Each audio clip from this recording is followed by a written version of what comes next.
My reading notes for Get Off Your Butt by Sean Stephenson.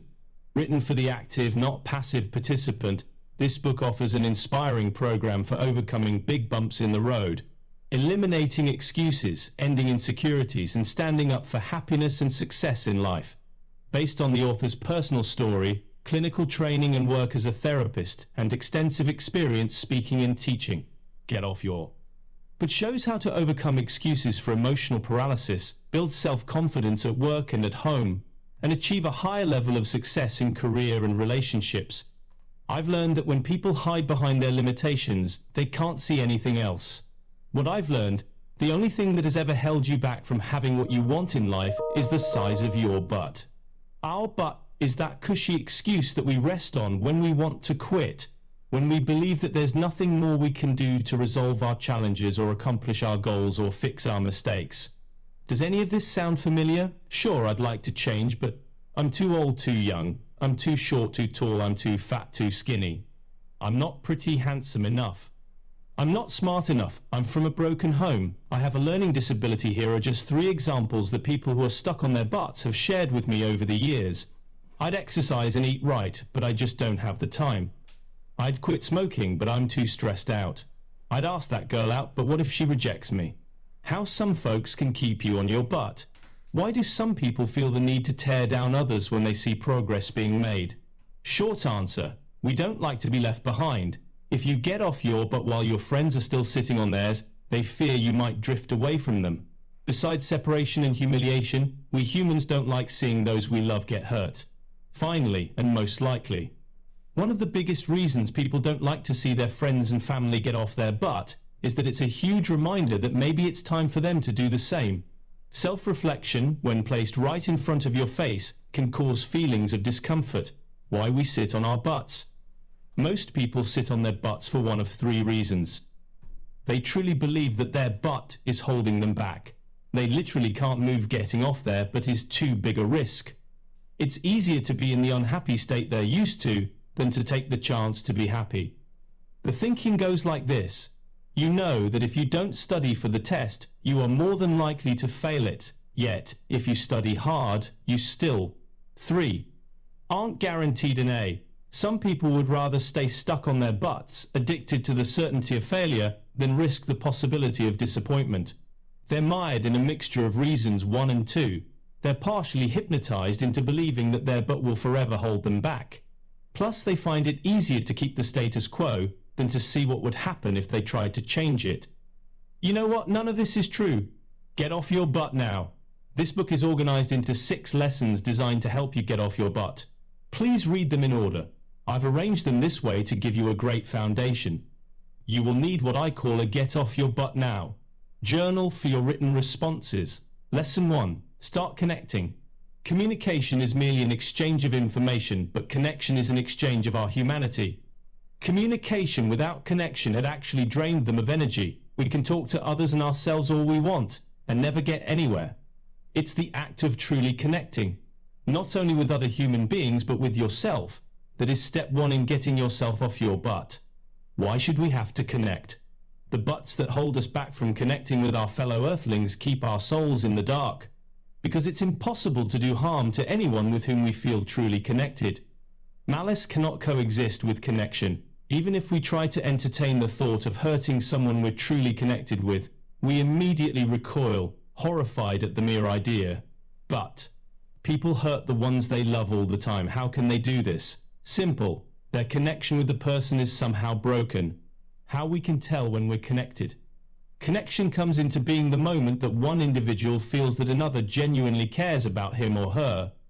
As soon as this genuine caring energy is mutually experienced, the connection is reciprocated. Both parties know a connection has been created the instant it happens. If you and I have a real connection, we'll be able to communicate on a deep level. But if I feel as if you don't care about me, even though you might have the best advice on the planet, I will feel zero interest in implementing your words of wisdom. By design, you are built to recognize who cares about you and who does not. It's hardwired in your biology for a very good reason. Eons of evolution have turned our brains into very effective danger detectors. Communication is valuable too. I would certainly be unable to share this idea of connection without the existence of communication. However, without taking the next step in our evolution, from communication to connection, our society is going to have a million devices for staying in close communication, yet we will have no greater purpose motivating us to do so. Emotional energy is the fuel that powers connection. What's the primary fuel that powers authentic human connection? Emotion. Every individual, barring neurological dysfunction, is capable of feeling emotions. We've all felt happy, sad, lonely, excited, confused, afraid. The spectrum of human emotion is vast and rich. I can't ever know exactly what you're going through in life, but I do know that you and I have both experienced similar emotions. Without emotion, life would be nothing more than a series of mechanical maneuvers. 10 things I learned about connection from President Bill Clinton. Love him or loathe him, you can't deny that Bill Clinton is a masterful connection artist. The first thing I noticed was that he always paid very close attention to how other people were feeling. If they retreated emotionally during an exchange, he immediately re-engaged them and brought them back on course. He had an infinite number of techniques, but these were the ones I saw him use most often. 1. He told a story. This was far less intrusive and way more effective than making his point directly. And his story would always evoke specific emotions from the listeners, laughter, anger, compassion, that would help them connect with what he was communicating. 2. He made physical contact. On many occasions he would place his hand on your shoulder, back or forearm as he spoke, passing his energy onto you kinetically. 3. He remembered your name. 4. He called you by name. Whether he remembered it or had to glance down quickly at your name badge, he would make sure to call you by name more than once in the course of his conversation with you. Someone once told me that the sound of our own name spoken in a loving tone is one of the most soothing sounds we can ever hear. I agree. 5. He made deep eye contact with you. Once President Clinton's eyes locked onto yours, they didn't leave until the interaction was complete. 6. He used his facial expressions to convey his emotional state. 7. He calibrated his vocal inflections and volume based on the amount of rapport he had established. If the rapport was strong, he would be more boisterous in his volume. If it was weak, he would have a more soft-spoken demeanor. Simple but effective. 8. He asked for your opinion. The first time the president turned to me and asked, "Sean, what are your thoughts on that?" I thought, did he just ask me for my opinion? Whether he asked because he really wanted to know, or because he knew it was tremendously flattering to be asked a question by the leader of the free world, I'm not exactly sure. I do know that it felt good, and I remember it to this day. Humans love to give their opinions on things. On those rare occasions when we are actually asked our thoughts on something, and we are listened to, it makes us feel tremendously important. 9. He chose his words wisely. Never once did I catch President Clinton taking the verbal low road, slinging slang with disregard. He carefully selected every word to create just the right expression he was looking for. 10. He praised you publicly any chance he got. It's been said that Clinton's greatest skill is his ability to communicate. I would disagree. I believe his strongest suit is being able to connect. What if you feel too shy to connect? Shy behavior exists for many reasons. The greatest is that we think it keeps us from getting hurt. If we don't get involved, we can't fail, be made fun of, disappoint someone else, or look bad in any way. Shy behavior is triggered the second we start thinking about ourselves. The moment we start thinking and acting selflessly, reaching out to help those around us, shyness subsides. Get off your butt now. Getting from shy to fly. Opportunities to connect with others are available to us every day. In the coffee shop, at the water cooler, and in the line at the bank. Too many people never capitalize on these opportunities because they have identified with the behavior of shyness, creating a strong barrier to connection. Guess what the antidote to shyness is? Connecting. Next time you're out and about, try this and see what happens. Connection is not just about being friendly. It's about actually recognizing that the person you're interacting with is going through his own set of problems and pain, just like yourself. Every form of religion and science that I've ever studied always comes back to this very point. We're all connected. You'll build the real skill of connection by connecting with people who annoy and frustrate you. I'm not saying you have to be friends with these people, but don't make the mistake of thinking that connection should be reserved for your personal fan club. We need to connect with everyone in order to truly connect with ourselves. In fact, I've stated many times that I love everyone. What? How can I make such a blanket statement? Simply put, I love everyone so that no one can own me. If I hate another person, she owns me. It's true. Watch what happens in your life when you don't like someone. He owns your very thoughts every time you think about how awful he is. He owns the conversations you have when you complain about him to your friends. He even owns your behavior when you change your plans to avoid him. When we hate someone, we become her little marionette. She can make us bob up and down, side to side, in any direction she chooses. That is, until we finally stop hating her and move on. You'll build the real skill of connection by connecting with people who annoy and frustrate you. I'm not saying you have to be friends with these people, but don't make the mistake of thinking that connection should be reserved for your personal fan club. We need to connect with everyone in order to truly connect with ourselves. In fact, I've stated many times that I love everyone. What? How can I make such a blanket statement? Simply put, I love everyone so that no one can own me. If I hate another person, she owns me. It's true. Watch what happens in your life when you don't like someone. He owns your very thoughts every time you think about how awful he is. He owns the conversations you have when you complain about him to your friends. He even owns your behavior when you change your plans to avoid him. When we hate someone, we become her little marionette. She can make us bob up and down, side to side, in any direction she chooses. That is, until we finally stop hating her and move on. We often get so caught up in our lives that when someone comes along and disturbs us or makes things difficult, we think, how dare you interrupt my life? Rarely do we ever have the full picture. Even if we think we know someone and understand what she is going through, we actually don't. We can't. We are not living in her skin. I love the part in the movie Peaceful Warrior when the main character says, the ones who are the hardest to love are usually the ones who need it most. Get off your butt now. Taming the shoeless monster. Can you tame your own shoeless monsters? You might be able to. If you remember this important fact, your goal is not to correct their behavior.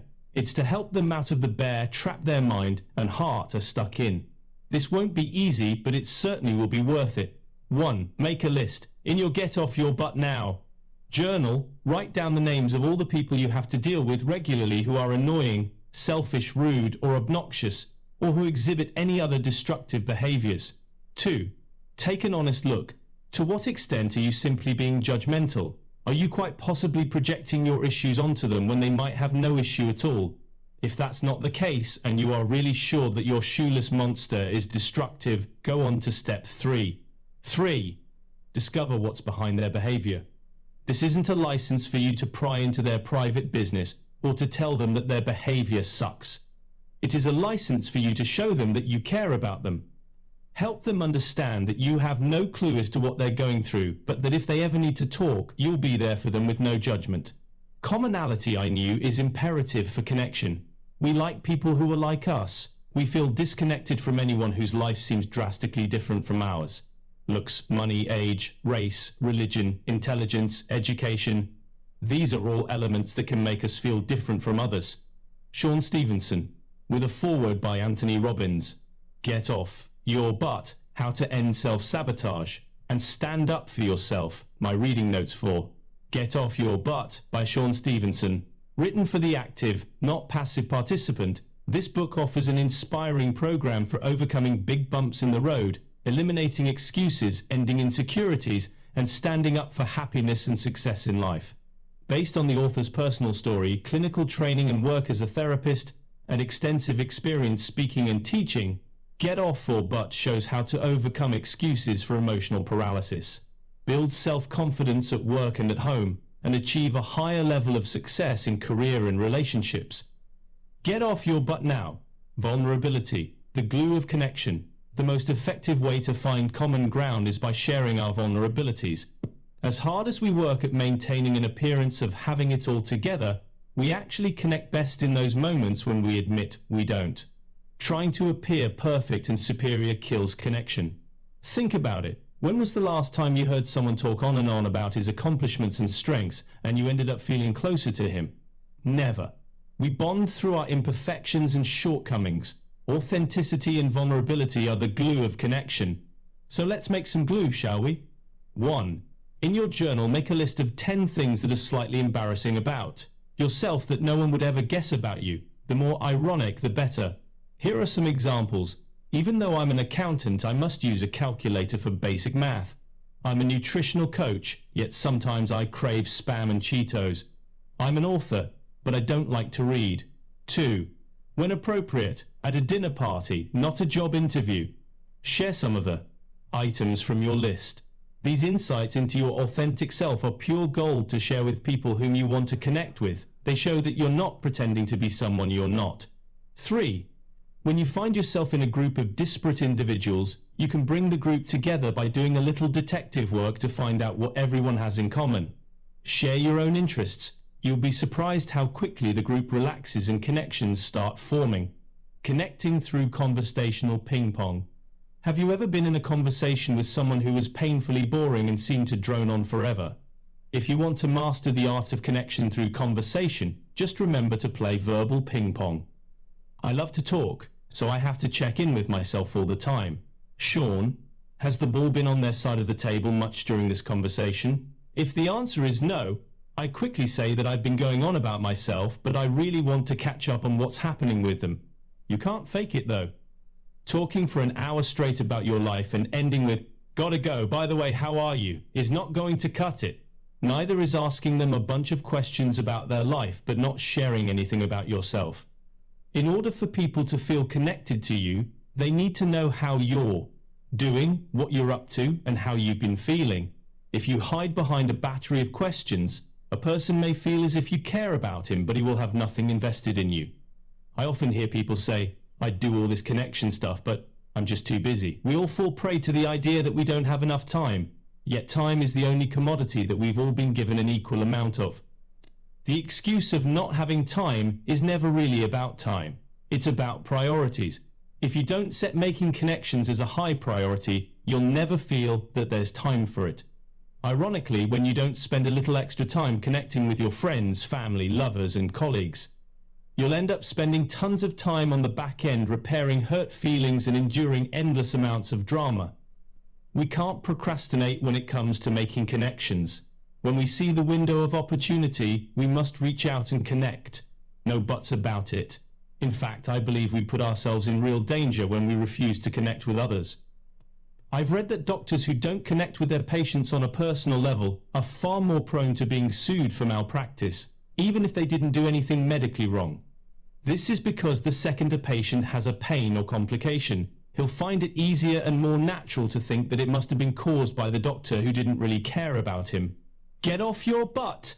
Fun with connecting. Shunship. A quick connection with strangers can make both of you feel great for the rest of the day and teach you one of the most important lessons about connecting. It's fun. 1. Make a silly face. Make eye contact with the person you want to connect with, and then make a silly face, simply to make her smile, and then smile to show your intent. Obviously, you'll want to keep this appropriate to the context, but given the right time, place, and person, you'll be amazed by how much you can brighten someone's day with a silly face, and how good it makes you feel in return. 2. Make a hand sandwich.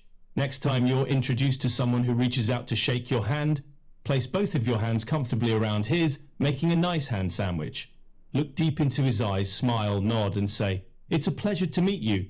He will connect with your warmth as genuine, and it will be. 3. Play what I love about you. This is a great game to play on a road trip or when you're sitting around the dinner table with your friends, family, or a lover. Go around the group taking turns saying what you love about each other and listening to what they love about you. 4. Play the question game. This is a great game to play when you want to connect with someone and get to know her at the same time. The premise is simple. You take turns asking questions about each other. The more creative the questions, the more fun the game. For example, what's something about you that no one would ever guess? If you could eliminate one negative thing on this planet, what would it be? Warning, this game is not truth or dare, be nice. Connecting with others is never about appearing to be perfect, and it's about much more than being nice or polite. We make connections when we open up our authentic self and share the things that make us all human. The good and the bad, warts and all. It's also about using genuine emotional tools like listening, focusing, and empathy to step into the world of another human being as best you can. making both of your realities happier, safer, and more fulfilling. And there's a bonus. The more you connect with those around you, the more support you'll get from others. It's the act of truly connecting, not only with other human beings, but with yourself, that is step one in getting yourself off your butt. Lesson. Watch what you say to yourself. I had just rolled into my office when the phone rang. Sean, I have a daughter. And she's only in 3rd grade. Her voice was starting to break. And every day she comes home from school crying.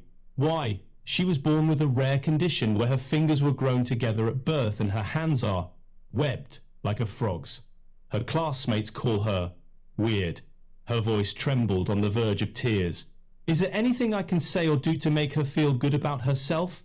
My heart went out to her. Can I talk to your daughter? When I heard that girl's adorable little voice over the phone, my fears and anxiety melted away. Hello, she said, sniffling. Hey, darling, how are you? I'm all right, she whispered, with a voice that could break a giant's heart. Just all right, huh? Well, what's going on? I imagine she looked at her mom for reassurance. People call me weird and different because my hands, they look like frogs. Her voice trailed off in disgust. I knew I had to do something radical to change the course of this little girl's deformed self-image before it got any worse. I'm going to ask you a very important question. Are you ready? Okay. When people meet you, do they remember you? She paused for a few seconds and then replied, yeah, everyone remembers me. Then you're not weird, you're not different, you're memorable. I am? I'm memorable? She pronounced it to rhyme with adorable. That's right, sweetheart. Cool, she squealed. The power of words. Words have power over us. I know, we're taught that sticks and stones may break our bones, but words will never hurt us. That's not really true. Unless you're some kind of yogi who's dedicated your life to the release of the ego, words can certainly hurt you. Words are more than just letters squeezed together. They're packages of emotions. Loving words can make us feel wonderful. Hurtful words are toxic. Think about it. If all you did was unpack toxic packages every day, you'd eventually get sick. Simply becoming aware of words as emotion packages can be transformational. You'll see right away that people actually do live in their language.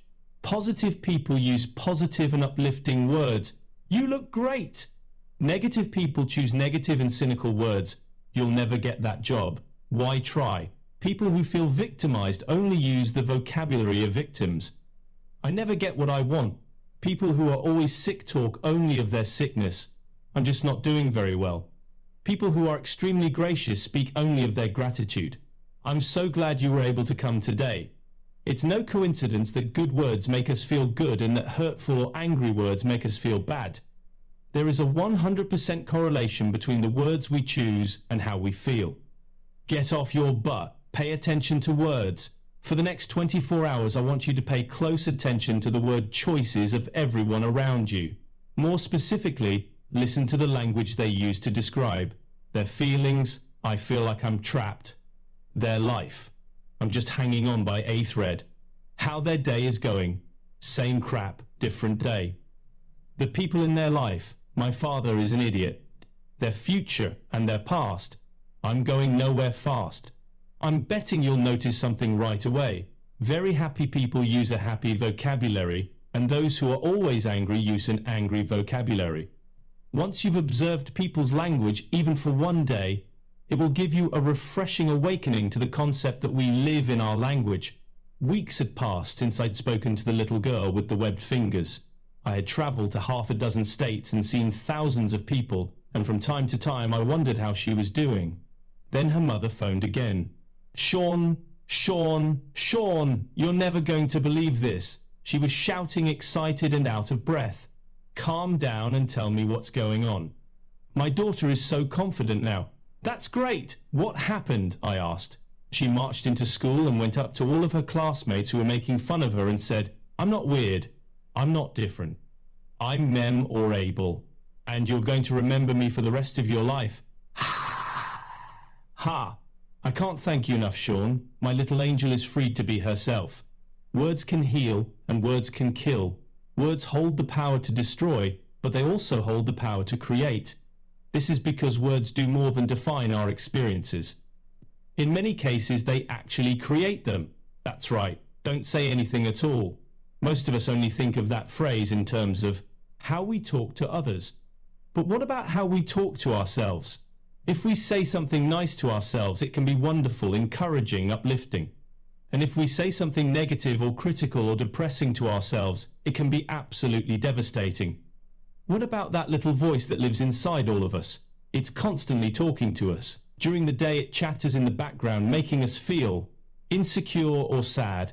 And at night, it narrates our dreams and nightmares and keeps us awake with worry. That voice is not something we need to be afraid of. It's something we need to take control of.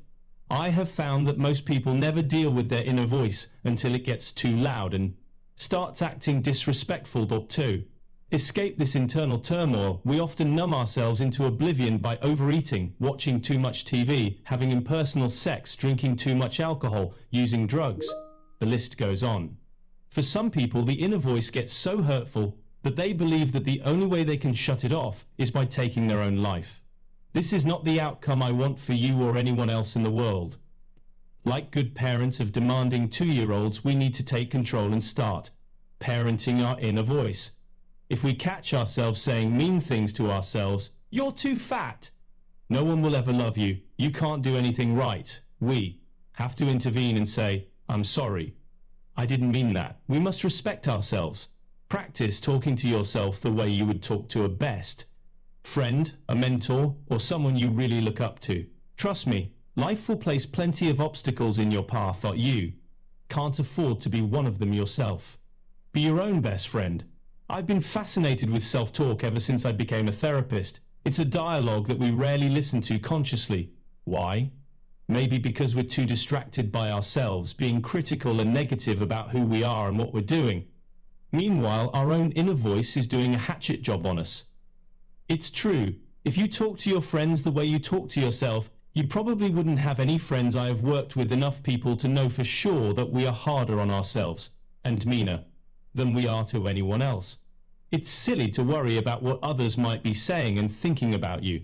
Whatever they're saying, it's not really about you. It's about them. In fact, what people say or think about you is a direct reflection of what they may be feeling about themselves. Don't even think about it. If you want something to concentrate on treating yourself with more respect. Sadly, I am no longer surprised to find that men around the world beat themselves up internally, especially in the area of dating. My online magazine for men, innergaymagazine.com, is an educational forum designed to help guys learn how to develop into confident, proud, successful, and genuine men. Every day we get email from men struggling with what I call inner game dysfunction. I'm a loser. I can't think of a more unattractive phrase. If you tell yourself every day that you're a loser, those you're attracted to will sense this on a deep intuitive level and want nothing to do with you. It's as simple and brutal as that. Get off your butt now. Eavesdrop on yourself. Start eavesdropping on the conversation you're having with yourself. 1. Spend one day simply noticing what you say to yourself. Write it down in your get off your. But now, journal as you go through the day. Do not alter or judge these statements. Simply observe them and write them down as if you were a clinical scientist. 2. The next day, review these statements. Ask yourself, would I say this to my best friend, my boss, my child, or my mentor? 3. Write down a list of 10 things you would like to start saying to yourself. Remember, we can't change what we don't acknowledge. Once you start listening to that persistent voice, you'll be surprised by how often you'll catch yourself saying mean things to and about yourself. Keep listening. Get off your butt now. Replace your negative self-chatter with an uplifting voice. Replacing your negative chatter with an uplifting voice is going to take some practice.